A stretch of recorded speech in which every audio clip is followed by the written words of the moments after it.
Stimulated emission और spontaneous emission में difference को समझा था, राइट। तो एक बार स्टिमुलेटेड एमिशन को फिर से देख सकते हैं, क्योंकि ये लेजर के बनने के लिए रिस्पॉन्सिबल होता है।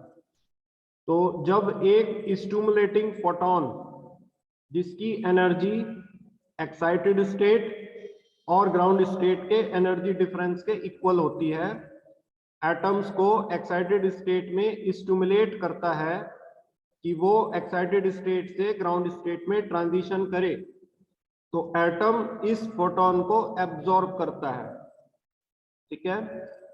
एब्जॉर्प्शन के कारण इस एटम का लाइफ टाइम 10 की पावर -8 सेकंड से बढ़कर 10 की पावर -6 सेकंड से 10 की पावर -3 सेकंड तक भी हो जाता है, राइट। तो लाइफ टाइम लॉन्ग हो जाता है और ये एक्साइटेड स्टेट उस समय एक नया नाम लेती है जिसको कहते हैं मेटास्टेबल स्टेट, राइट।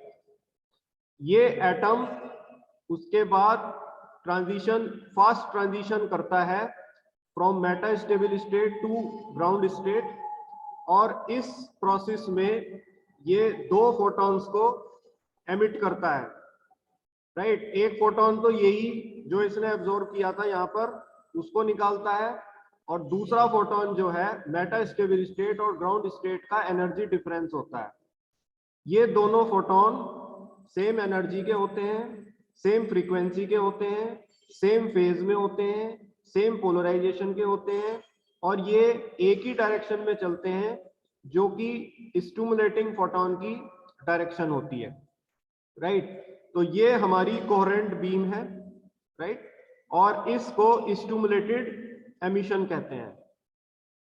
जब हम इस स्टिमुलेटेड एमिशन को एम्पलीफाई करते हैं, राइट, तो एम्पलीफिकेशन का मतलब होता है एक बहुत स्मॉल इनपुट सिग्नल को एक very very large output signal में कन्वर्ट करना, राइट। ये तब होता है जब आउटपुट एनर्जी इनपुट एनर्जी के साथ हमेशा सेम फेज में ऐड होती चली जाती है और इनपुट सिग्नल को स्ट्रॉन्ग स्ट्रॉन्ग स्ट्रॉन्ग बनाती चली जाती है, जिसको पॉजिटिव फीडबैक कहते हैं, राइट।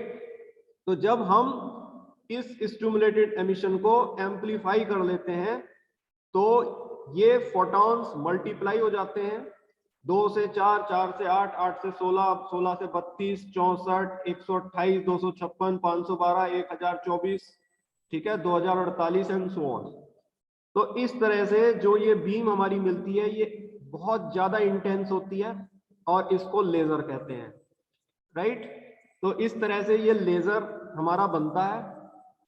तो आई होप कि आपको समझ में आ गया स्टिमुलेटेड एमिशन क्या है, और ये जो हो रहा है ये स्पॉन्टेनियस एमिशन है जो कि स्टिमुलेटेड एमिशन से पहले होता है, राइट। इसमें ये वाला फोटोन रैंडम डायरेक्शन में जाता है, ये इनकोहेरेंट लाइट होती है, एक एटम एक फोटोन को एमिट करता है और यही वाला फोटोन अगले स्टेज में यहाँ पर आ जाता है एज स्टिमुलेटिंग फोटोन।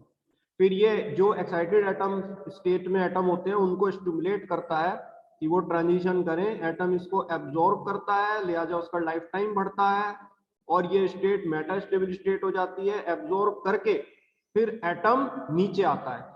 आप एक क्वेश्चन भी पूछ रहे होंगे अपने दिमाग में कि जब एनर्जी यहाँ एब्जॉर्ब करी तो एटम ऊपर क्यों नहीं चला गया, एटम नीचे क्यों आया? बेटे वो इसलिए क्योंकि ग्राउंड स्टेट स्टेबल होती है, ठीक है, और ऊपर की तरफ अनस्टेबिलिटी बढ़ती है। इससे ऊपर वाली जो एनर्जी लेवल है वो और भी ज्यादा अनस्टेबल है, उससे ऊपर वाली और भी ज्यादा अनस्टेबल है।